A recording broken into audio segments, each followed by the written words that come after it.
Então veja, o fato de você ter um problema, de você estar aflito, é uma oportunidade que você tem de se aproximar de nós. Porque eu também tenho alguns problemas.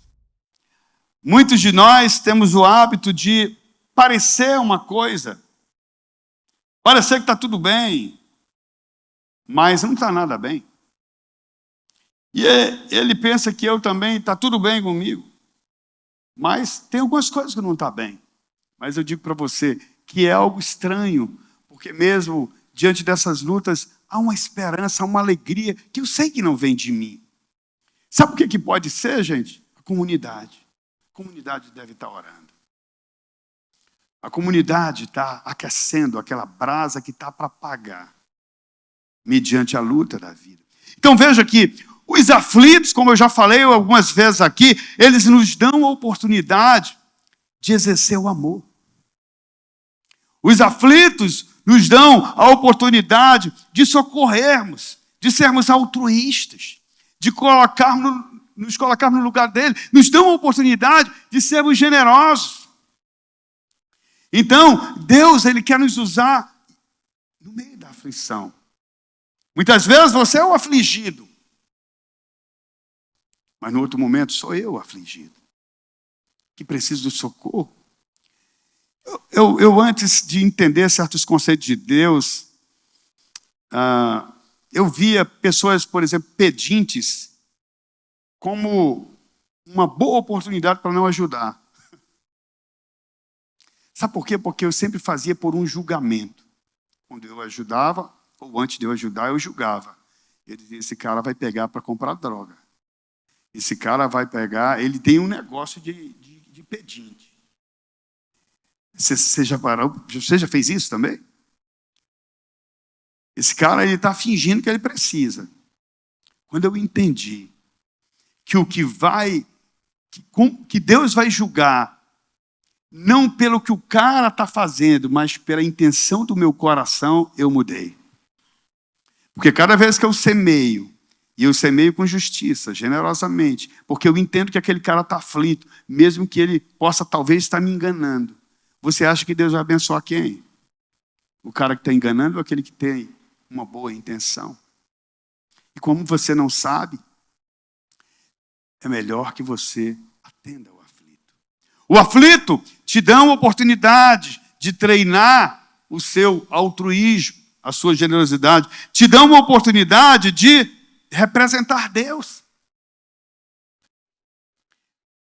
Então, veja que a comunidade, ela nasce com problema.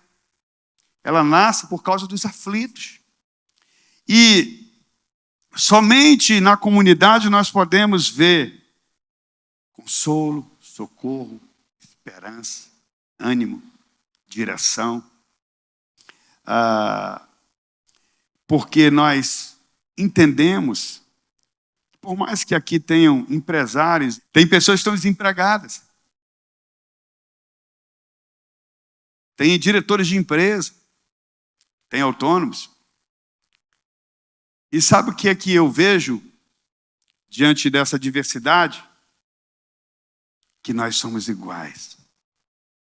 Que nós necessitamos da mesma graça do Senhor. Esse teu dinheiro não vai fazer muita coisa, não. Esse dinheiro, ele é muito útil. Eu não estou falando aqui, estou falando mal do dinheiro. Ele vai só ser aqui, ó. Mas a comunidade espiritual, ela se move de cima para baixo. Estão ligados ou não? A comunidade natural, normal, ela se move aqui, ó. Ela se move aqui. Ela sempre faz para o outro ver. Ela sempre tem uma segunda intenção por trás daquilo.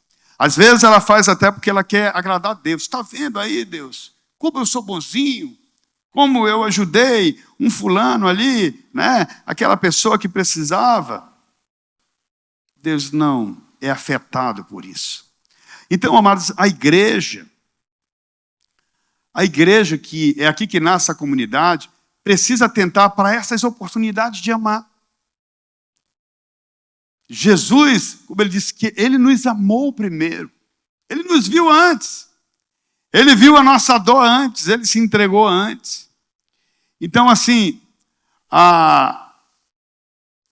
você acha que na nossa comunidade, você consegue perceber socorro, esperança, orientação? Sinceramente, quem acha que há isso aqui? Quem acha? Pode levantar a mão, não tem medo não. Poucos, né? A maioria acha que não tem. Então nós precisamos trabalhar mais. Porque é isso que vai revelar Cristo em nós. Isso que vai revelar Cristo em nós. Ou então, os aflitos não se manifestam. Porque para você manifestar que você está aflito, você tem que vencer muitas vezes o seu orgulho, o seu ego. E dizer, eu preciso de ajuda. Sabe, amados, Deus me treinou para isso, eu acho que de uma das maneiras mais desagradáveis. Porque eu sempre achava que o que me segurava era eu me garantir com grana. Até que o Senhor foi tirando. Fui perdendo tudo. E eu cheguei no momento, eu nunca imaginei que ia chegar no nível daquele, de alguém dizer assim, cara, se tu quiser, pega um rancho ali, cara, fica à vontade. Pega um carrinho ali, pode pegar o que quiser. Cara, e depois eu entendi, aquilo ali era o cuidado de Deus. Ele disse para mim depois assim, até aquilo que você recebeu, que naquele momento o teu orgulho, você achava que era uma humilhação, sabe o que era aquilo? Amor. Porque ele levantou alguém para me socorrer. Então, veja, tudo que acontece na nossa vida deve exercer um papel de adoração. Tudo. Nós precisamos ter uma igreja, viver numa igreja que nós nos sintamos acolhidos. O fato de você estar aqui, nós não chamamos você para tirar o seu dinheiro. De jeito nenhum. Essa igreja aqui, o pastor Joquitã, que está aí há 39 anos, 38 anos, nunca foi o foco da igreja. Às vezes vinham empresários aqui, gente boa, cheio da baba. E às vezes esses caras gostam de se meter em certas coisas que não é o lugar deles. A gente nunca pediu para o cara ficar na igreja por causa do dinheiro dele, não. Porque a nossa fonte é Deus. Entende? O que a gente precisa despertar para nos juntar a Deus nas oportunidades que nós temos de servir. Eu sempre digo, até as lutas que eu passo, pessoal, influencia o meu ministério, consequentemente, influencia a vida de vocês. Eu sei orar quando a pessoa passa pelo que eu estou passando. Não é que o pastor está na peia, está no... Jesus foi uma das descrições dele, era o servo, o quê? Servo, vocês lembram? Servo sofredor. E a Bíblia diz que ele foi aprimorado pelas provas, pelo tanto que ele sofreu. Assim como nós. Então veja, amados, tudo é oportunidade de adorar. A aflição é uma bênção nas mãos de Deus. É com ela que nós crescemos. Então, a comunidade espiritual, ela sempre vai ser um milagre. Quando eu olho esse grupo aqui, gente, você não tem noção como me dá uma alegria, uma emoção. A gente começou com 3 homens. 3 homens. E eu sempre sonhei ter um grupo de homens sedentos por Deus. Que nós pudéssemos nos encontrar semanalmente, não uma vez a cada trimestre, como muitos grupos fazem. E de homens que crescessem na intimidade com Deus, na fé, no conhecimento. E eu estou vendo isso hoje. E eu pergunto para você, é ou não é um milagre? A comunidade espiritual é um milagre. Só Deus pode fazer isso. Teve um tempo, os que andam comigo há mais tempo, como o Sérgio Peixoto, outros mais aí, eu dizia, Senhor, eu quero que o Senhor nos tire, eu continuo com essa oração, que o Senhor nos tire do nível de dezenas. Você pode se juntar a mim nessa oração, porque a comunidade espiritual ela é construída também com oração. Porque nós queremos alcançar mais homens, sair do nível de dezenas e partir para centenas. Sabe, Jesus, o ministério dele era muito regado por oração. Só que quem ora, Regilson, tem que estar disposto a esperar. Amados, um dos testes mais desafiadores para um homem de Deus é o teste de esperar. Eu fiquei pensando um dia sobre Jesus. Ele não podia logo nascer igual Adão, grande, né? E fazer logo o ministério dele. Ele esperou quanto tempo? 30 anos para começar o ministério dele. Ele veio para aquilo, para inaugurar o reino. Mas foram 30 anos e 3 anos e meio de ministério.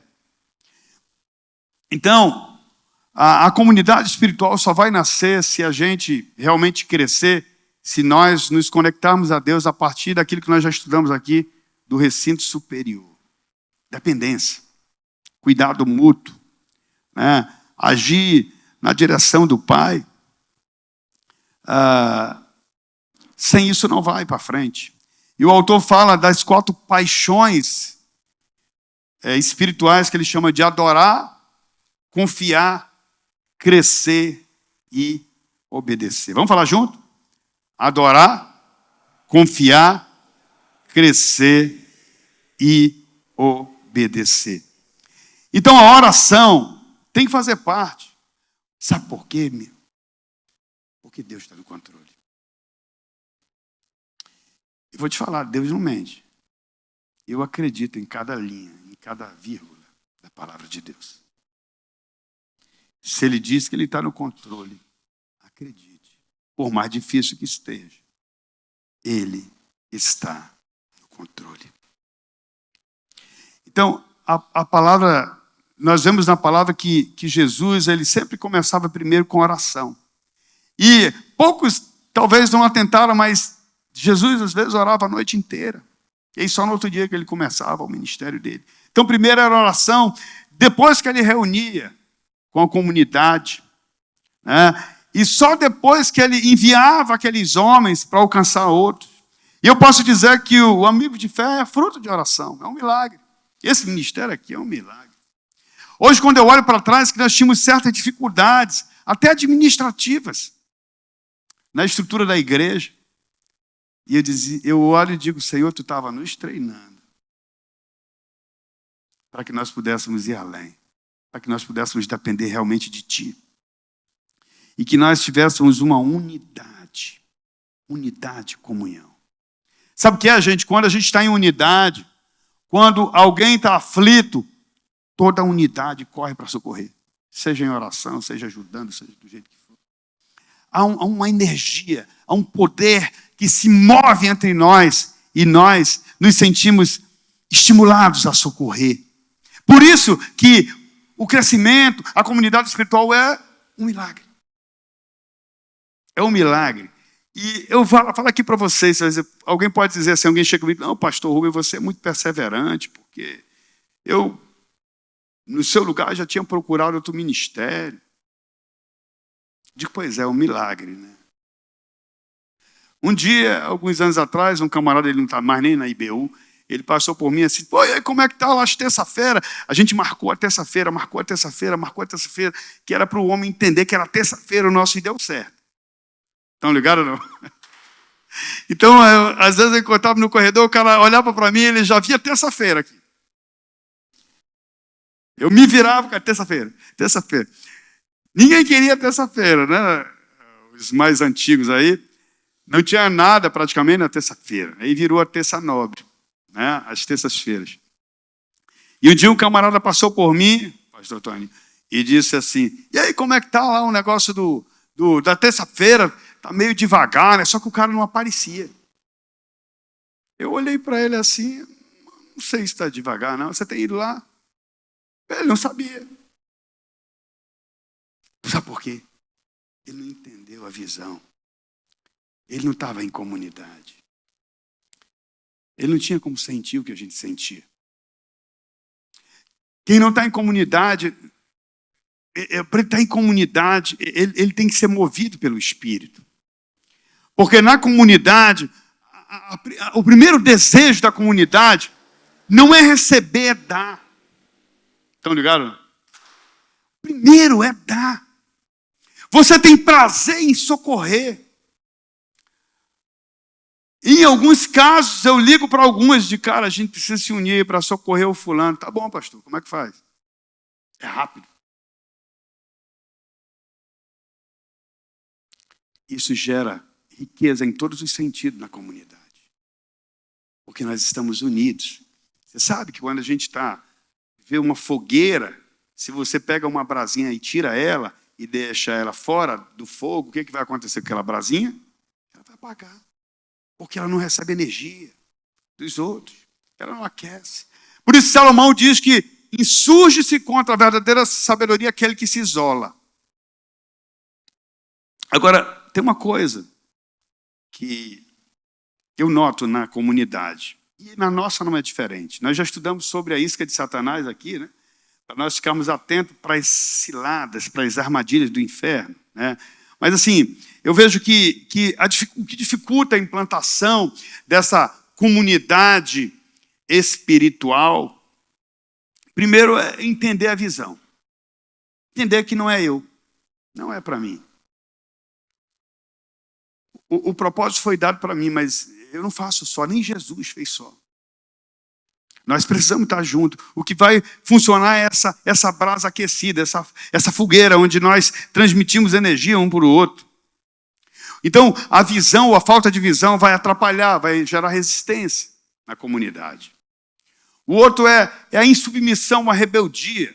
Insubmissão, primeira palavra, porque eu tenho visto muitas pregações aí, dizem, eu não preciso que ninguém ensine, pega lá um texto bíblico isolado e traz um ensino que não tem nada a ver. E a gente sabe que em toda a história da humanidade, desde que Deus criou a terra e o homem, sempre há honra e desonra. Autoridade e aqueles que estão submissos a uma autoridade. Desde o começo. Como é que funciona, por exemplo? O homem é o cabeça de quê? Da mulher ou da casa. Quem é o cabeça do homem? Jesus. E quem é o cabeça de Jesus? Deus. Então há uma hierarquia. Eu não posso chegar e dizer, porque é isso aí que é a ideia de Satanás. Fique ligado no que eu vou falar aqui. Satanás quer dizer, você não precisa do pastor. Você não precisa do líder. Você não precisa de Deus. Esse é o ponto mais violento do pecado, da iniquidade, é tirar Deus de ser Deus e querer colocar um homem no lugar de Deus. Isso é impossível. Mas esse é o plano. Então, quando há uma insubmissão, eu não estou falando aqui do cara, uma insubmissão cega, eu estou falando daquela pessoa que está ali no meio para atrapalhar mesmo. E quando isso acontece, já aconteceu aqui no grupo, já aconteceu na igreja, normalmente a gente só ora e o Senhor tira. É impressionante. Por quê? É comunidade. É o Espírito que conduz. Raramente eu chego com um cara e digo, meu irmão, por favor, deixa aí o ministério, vai procurar o que fazer, cara. Eu nunca fiz, eu só oro. Porque eu digo, Senhor, a obra é tua, não é o Senhor que é o cabeça da igreja. Né? Então, cuida desse cara aí. É óbvio que quando tem necessidade a gente chega, mas não em certos níveis. E olha o que é que todo esse movimento, às vezes, também inveja. Inveja é uma desgraça. E a questão do ego. A pessoa não sabe se submeter, ela sempre acha problema, né? No meio da comunidade. Eu quero ler o que Paulo fala lá em 1 Coríntios 10, 23 e 24. Ele diz assim, tudo é permitido, mas nem tudo convém. Tudo é permitido, mas nem tudo traz benefícios. Ou nem tudo edifica. Não se preocupem com o seu próprio bem, mas com o bem dos outros. Olha o ensino de Paulo. Eu preciso ter discernimento para ver aquilo que realmente vai edificar. Nem tudo convém. Eu preciso me preocupar não só com o meu próprio bem, mas com o bem dos outros. E é isso que vai gerar vida nessa comunidade. Olha o que diz Filipenses 2, 4 e depois o 21. Não procurem apenas os próprios interesses, mas preocupem-se também com os interesses alheios. Jesus fez isso. Você acha que Jesus precisava? Vocês que são mais estudiosos do que eu. Sair do seu trono e virar um de nós. Por que ele fez isso? que ele ganharia com isso? Se nós pensássemos igual um homem, né? O que ele ganharia com isso? Foi 100% por amor, 100% graça. Necessidade nossa e não dele. Né? Busca do nosso interesse e não do interesse egoísta dele, que ele não tinha. Né? Foi 100% por amor. O 21 diz assim: todos os outros se preocupam apenas, Filipenses 2, 21. Todos os outros se preocupam apenas consigo mesmo e não com o que é importante para Jesus. Olha só o que Paulo fala aqui nesse texto tão lindo. Ele está falando sobre Timóteo, que ele não achou um camarada como Timóteo. Coloca aí 20. Que se preocupava tanto com os outros. Não se preocupava. Todos os outros se preocupam apenas consigo mesmo. Mas Timóteo se preocupava com as coisas de Cristo e ele ajudava os outros. E Timóteo se torna uma referência. Sinceramente, amados, o que você consegue enxergar na sua vida que diz assim: poxa, eu realmente faço parte dessa comunidade. Eu sou um cara que estou interagindo, está acontecendo. Eu li um texto em 2008, faz tempo. Uma vez eu li esse texto num dos nossos encontros sobre... Esse texto está aí na internet, ele foi publicado em 24 de dezembro de 2008. E conta uma experiência de um menino que iria morrer de leucemia. E a mãe dele chega com ele, o nome dele era Billy. Alguém já ouviu essa história? Billy. E ele tinha 6 anos, esse garoto. E a mãe dele sabia, os médicos sabiam que era questão de dias para ele sobreviver. Ele morreria em poucos dias. Então, ela chegou com ele e perguntou assim: Billy, você já pensou o que você gostaria de ser quando crescer?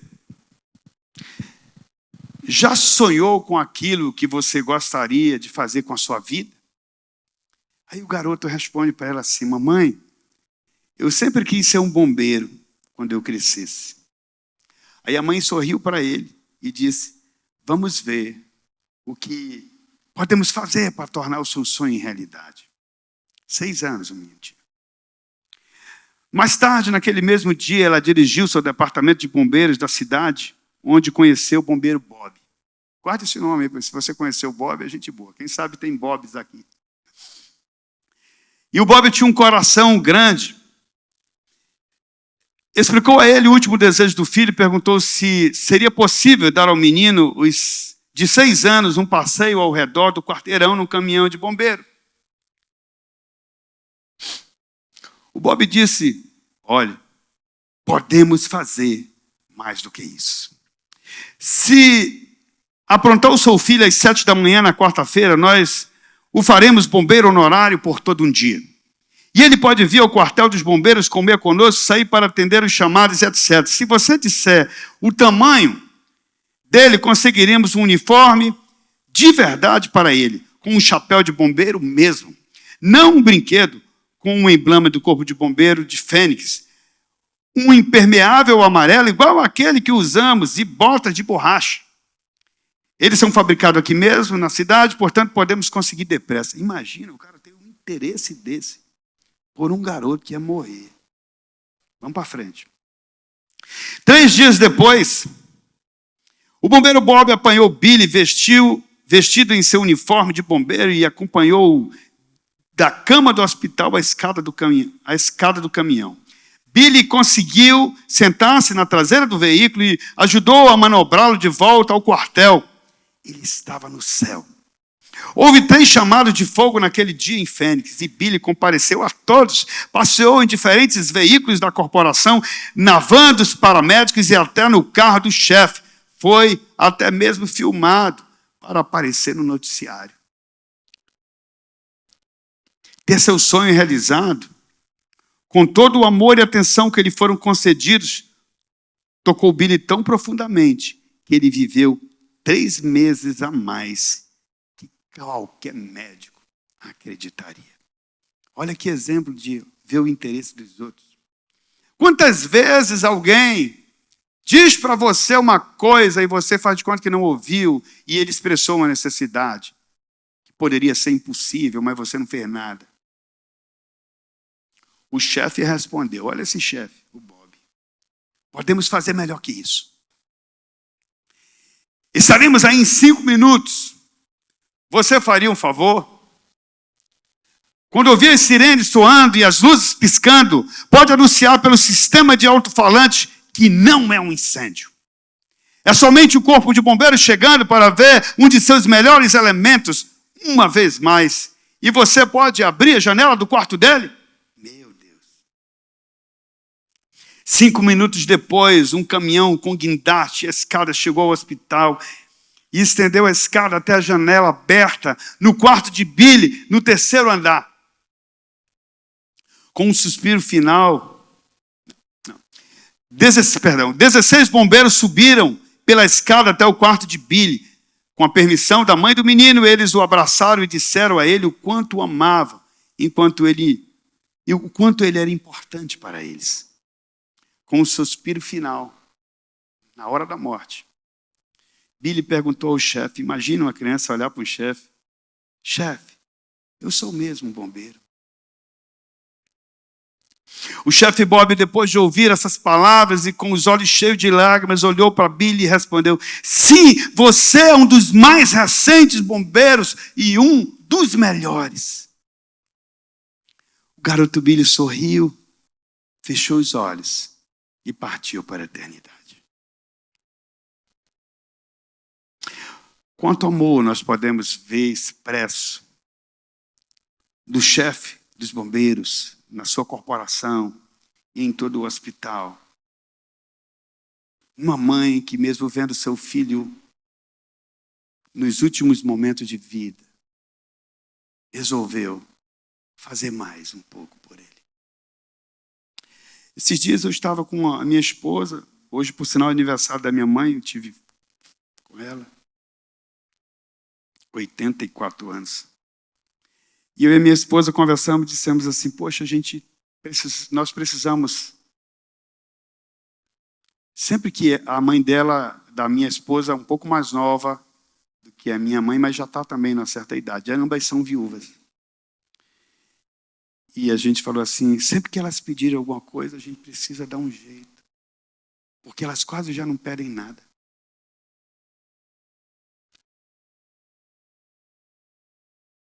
E sem elas nós não estaríamos aqui. Eu fico me perguntando, como estão os nossos atos de amor e de bondade na comunidade? Quantas vezes a gente dá um sinal e a pessoa faz que não ouve? E quem sabe ali era uma chance de Deus abençoar a sua vida. Por um bem que você poderia dar a um aflito. Um socorro que você poderia oferecer a um aflito. Quantos de nós, de fato, nos interessamos pelos outros? Às vezes você pede uma coisa de alguém, espera, não é verdade? Espera. E a pessoa pode fazer, mas não faz. Às vezes em casa isso acontece, no trabalho, na igreja. E a pergunta é, como é que Deus vê isso? Amados, a comunidade, ela vive debaixo da nova aliança. A aliança de Cristo, a nova aliança, sempre lhe deu o primeiro. Tudo que nós temos, nós recebemos. Tudo. Não pense que você é o bonzão, não. Você pode perder tudo da noite para o dia, inclusive a vida. E o que traz sentido a nós estarmos aqui? O que traz sentido para você estar aqui? Passa aí e coloca aquele diagrama que tem aí. Então, esse final de ministração acontece assim. Como é que é a estrutura dessa comunidade espiritual? Deus, a comunidade, ela é construída por oração. A oração que faz mover, meus amados. É a oração que faz mover. Aí aqui, humildade, santidade, respeito, tem a ver com o relacionamento entre nós. E aí a verdade da nova aliança começa a surgir. Nós passamos a ser mais puros, nós ganhamos uma nova identidade, uma disposição e o poder. Esse poder especialmente para obedecer. E ali no cantinho vem a paixão por Deus. Aí nós desejamos adorar. Tudo é adoração. Tudo. É adoração, uma oportunidade de adorar o Senhor. Essa adoração gera confiança, gera crescimento. E você não vai ter dificuldade para obedecer. Você vai obedecer porque é prazeroso obedecer. Está dentro das leis dele. Lá em cima, a paixão pelas pessoas. E aí você começa a celebrar. Eu aceito você. Como você é. Porque eu sei que eu não sou melhor que você. Todos nós precisamos da mesma graça. Eu não vou jamais achar que um mendigo é pior do que eu. Em que sentido? Tudo bem, eu tenho onde dormir, eu tenho onde morar. Ele não tem. Mas isso uma hora passa. Todos nós precisamos da mesma graça. Porque o que importa é a eternidade. Nós somos criados para a eternidade. Não foi para ficar na terra, não. Segundo, a visão. Eu creio em você. Eu acredito que você pode mudar. Eu lembro de uma história, amados, real, que aconteceu comigo. Eu era um cara bem difícil em certas coisas. E às vezes eu julgava as pessoas até pelo que eu via. Mas tudo isso a gente pode aprender, o Senhor nos ensina. E um dia eu vi um camarada, eu estava num campo missionário. E eu vi um camarada que vinha cabeludo. O rosto dele parecia de uma mulher, lábios de mulher. Rapaz, parecia uma mulher. Aí eu julguei logo o cara. Vixe, Maria. Eu vou exagerar aqui. Talvez eu tivesse dito, deve estar cheio de demônios isso aí. Eu não falei isso não, tá? Estou só dando um exemplo exagerado aqui. E aí eu saí. Cara, mas que coisa. Depois, no outro dia, eu cheguei lá no local onde eu estava. E adivinhem quem estava servindo café como voluntário. O cara que eu não acreditei que Deus podia mudá-lo. Ali foi uma lição muito forte para mim, porque o Senhor falou para mim na hora. Se eu o amo como ele é, por que você não pode amá-lo? Você não é melhor do que ele. Ele está sendo tratado. Ele está sendo transformado à imagem do meu filho. Desde então eu comecei a entender que uma prostituta, um homossexual, um assassino, ele não é melhor do que eu, ele precisa da mesma graça. Então, eu fui alcançado antes, mas ele pode ser alcançado também. E se tornar tão útil a Deus, a obra, como eu, como você. Então aqui, eu creio em você, o discernimento, né? Eu vejo você e a doação, eu dou você. Eu dou a você. Passa aí em frente. E aí, eu quero finalizar. Ele fala sobre esses 3 passos aí, né? Essa questão de que nós somos dependentes de Deus e interdependentes um do outro. Guarde isso. Você não tem como viver independente de Deus. Eu e você dependemos de Deus e somos interdependentes uns dos outros. E para a gente viver na comunidade, a gente precisa entrar. E aí, o autor coloca uma coisa bem interessante, que ele diz assim, você está aflito, mas se você está na comunidade, você está forte. Você está vulnerável, mas esperançoso na comunidade. Você se sente curioso, às vezes até sem graça, mas você sabe que aqui tem respeito. A comunidade promove isso. E que a comunidade, ou aliás, a aflição, a luta que você está passando, eu não sou melhor que você, porque eu sei que isso é um tratamento, ele te purifica. Você pode ver as pessoas que passam por grandes lutas, elas se tornam mais humildes. Elas são mais sensíveis às outras pessoas. E elas se tornam úteis e interdependentes um do outro. Outro ponto que ele fala é: veja, a comunidade revela a nossa nova identidade e aquilo que nós podemos nos tornar. Então, é importante que nós possamos ver que lá no mundo é um jeito, aqui na comunidade é outro. Na comunidade nós vemos sempre milagres. O sobrenatural acontece o tempo todo. 2 Coríntios 5, 16 e 17 diz assim: portanto, não avaliamos ou não vemos mais ninguém do ponto de vista humano. Eu via só do ponto de vista humano. Igual esse cara que eu contei a história para você. Porque eu não tinha essa noção de comunidade. Em outros tempos pensávamos em Cristo apenas do ponto de vista humano, mas agora conhecemos de modo diferente. Logo, todo aquele que está em Cristo se tornou uma nova criação. A vida velha passou e uma nova vida teve início. Então, a nossa sensibilidade muda, meus amados. Nós passamos a ter o sentimento de Cristo pelos outros. E por fim, ele fala sobre o toque. Veja, os homens espirituais, eles têm um relacionamento com Deus, eles ouvem Deus. Você sabe de uma coisa que eu aprendi? Que um homem espiritual, ele não precisa se esforçar para impactar a vida das pessoas. Não precisa. A presença do Senhor na vida daquele cara impacta naturalmente. E isso é notável, isso é facilmente notável. Porque eles são movidos pelo amor de Deus. Não são perfeitos, mas eles são movidos pelo amor. Eles têm uma sensibilidade acima da média.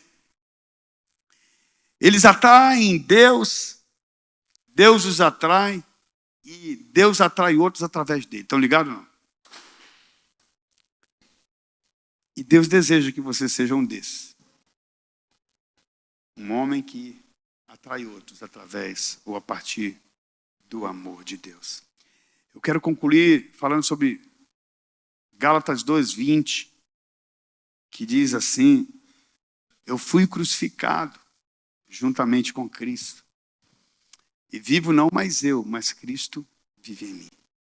A vida que eu agora tenho na carne, vivo-a na fé, no Filho de Deus, o qual me amou e se entregou por mim. A vida da comunidade é uma vida de entrega, mas é uma vida de vida sobre vida, o tempo todo. E eu quero convidar você a permanecer na comunidade.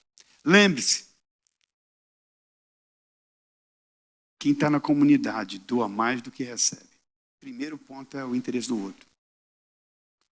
Vai chegar uma hora que você vai receber, mas não perca nenhuma só oportunidade. Não se economize nisso. Não se economize. Inclusive a Bíblia diz que grande fonte de lucro é a piedade com contentamento. Então, quando a gente se compadece do outro, socorre, se aproxima, ajuda, você está fazendo um grande investimento. E a recompensa virá em o nome de Jesus. Amém?